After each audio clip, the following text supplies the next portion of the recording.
दोस्तों, आज जो कहानी मैं आपको सुनाने जा रहा हूं वो एक नवविवाहिता पत्नी की है जो कि किसी और से प्यार करती थी, लेकिन उसके घर वालों ने उसकी शादी दूसरे लड़के के साथ करा दी थी।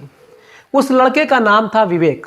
शादी चूंकि लड़की की मर्जी के खिलाफ हुई थी, इसीलिए पहली रात को जब विवेक अपनी पत्नी के पास जाता है तो उसकी पत्नी उससे पूछती है कि एक पत्नी की मर्जी के खिलाफ अगर पति उसको छूता है तो उसको बलात्कार कहेंगे या पति का हक। दोस्तों नमस्कार, मैं हूं दिलीप यादव और कहानी में आगे बढ़ने से पहले मेरा आपसे एक विनम्र निवेदन है कि यदि आप हमारे चैनल पर पहली बार वीडियो देख रहे हैं तो कृपया करके चैनल को सब्सक्राइब कर लीजिए और वीडियो को लाइक कर दीजिए ताकि हमारा हौसला बना रहे। दोस्तों, विवेक एक साधारण सा लड़का था। वो अपने माँ बाप का इकलौता लड़का था। उसके ना तो कोई भाई है और ना ही कोई बहन है। उसके परिवार में बस उसकी माँ सविता जी थी।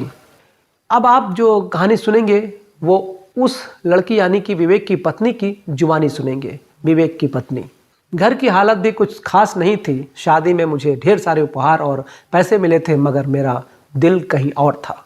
मैं सूरज नाम के एक लड़के से प्यार करती थी और उसने भी मुझसे शादी करने का वादा किया था, पर किस्मत ने मुझे कहीं और ला खड़ा कर दिया था, विवेक के ससुराल में। शादी की पहली रात विवेक मेरे पास एक कप दूध लेकर आया। मेरी नज़रें उसकी सादगी और शांति पर टिकी थी। मैंने उससे गुस्से में पूछा, एक पत्नी की मर्जी के बिना अगर पति उसे छूता है तो क्या उसे बलात्कार कहेंगे या फिर हक? विवेक मेरी आंखों में देखकर शांतिपूर्वक बोला, आपको इतनी गहराई में जाने की ज़रूरत नहीं है। मैं सिर्फ शुभ रात्रि कहने आया हूँ। और बिना कोई बहस किए वो कमरे से बाहर चला गया। उस समय मैं सोच रही थी कि कोई झगड़ा हो ताकि मैं इस अनचाहे रिश्ते से छुटकारा पा सकूं, मगर विवेक ने मुझसे कोई सवाल नहीं पूछा, कोई दबाव नहीं डाला। दिन बीतते गए और मैं उस घर में रहते हुए भी कभी किसी काम में हाथ नहीं लगाती थी। मेरा दिन इंटरनेट पर बीतता, अक्सर सूरज से बातें करती या सोशल मीडिया पर समय बिताती। सविता जी, अमन की जो माँ है, बिना किसी शिकायत के घर का सारा काम किया करती है। उनके चेहरे पर हमेशा एक प्यारी सी मुस्कान होती है, मानो किसी तपस्वी की शांति हो। विवेक भी दिन रात अपनी साधारण सी नौकरी में मेहनत करता रहता है। वो एक छोटे से कार्यालय में काम करता था और उसकी ईमानदारी की लोग मिसाल दिया करते थे। हमारी शादी को 1 महीना बीत चुका था, लेकिन हम कभी पति पत्नी की तरह एक साथ नहीं सोए।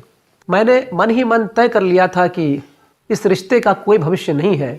एक दिन मैंने जानबूझकर सविता जी के बनाए हुए खाने को बुरा भला कह दिया और खाने की थाली को ज़मीन पर फेंक दिया।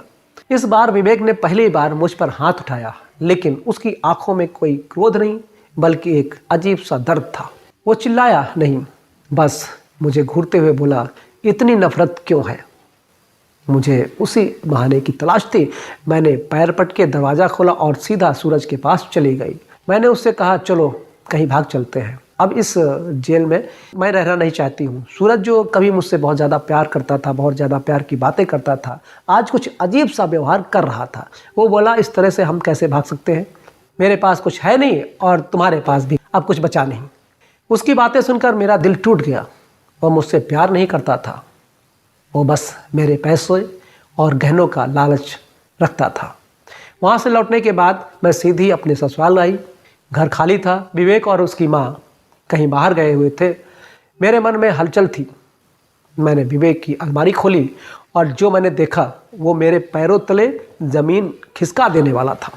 अलमारी में मेरी सारी चीज़ें, मेरे बैंक पासबुक, मेरा एटीएम, गहने सब वहाँ सुरक्षित रखे हुए थे और पास में ही एक खत रखा हुआ था जिसमें लिखा था, मैं जानता हूँ कि ये रिश्ता तुम्हारे लिए बोझ है, लेकिन मैंने तुम्हारी हर चीज़ को संभाल कर रखा है ताकि एक दिन जब तुम खुद को इस घर का हिस्सा मानोगे तो ये सब कुछ तुम्हारा हो।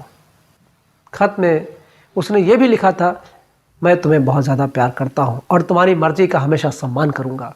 मैं ज़बरदस्ती से नहीं बल्कि तुम्हारे प्यार से तुम्हें अपनी पत्नी बनाना चाहता हूँ। इस खत को पढ़ने के बाद मेरे मन में विवेक के प्रति एक नई भावना जागी। उसने कभी मुझ पर कोई हक नहीं जमाया। उसने हमेशा मेरा सम्मान किया। मुझे एहसास हुआ कि सच्चा प्यार सिर्फ सूरज जैसे दिखावे में नहीं होता, बल्कि विवेक जैसे सादगी में भी हो सकता है।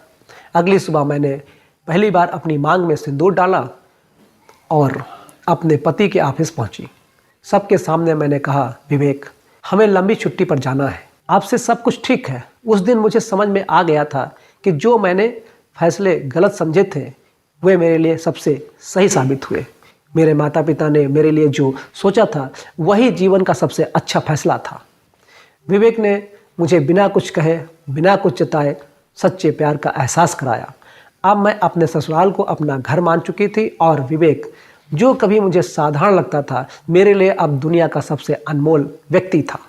ये कहानी सिखाती है कि कभी कभी ज़िंदगी में हमें जो मिलता है वो हमारे अपने सपनों से कहीं बेहतर होता है। प्यार में सादगी और सम्मान भी उतना ही महत्वपूर्ण है जितना कि भावनाएं। कहानी अच्छी लगी हो तो वीडियो को लाइक कर दीजिएगा और अपने दोस्तों में शेयर कर दीजिएगा। और हाँ, यदि आप हमारे चैनल पर पहली बार वीडियो देख रहे हैं तो कृपया करके चैनल को सब्सक्राइब कर लीजिए ताकि हमारा हौसला बना रहे। धन्यवाद। जय हिंद।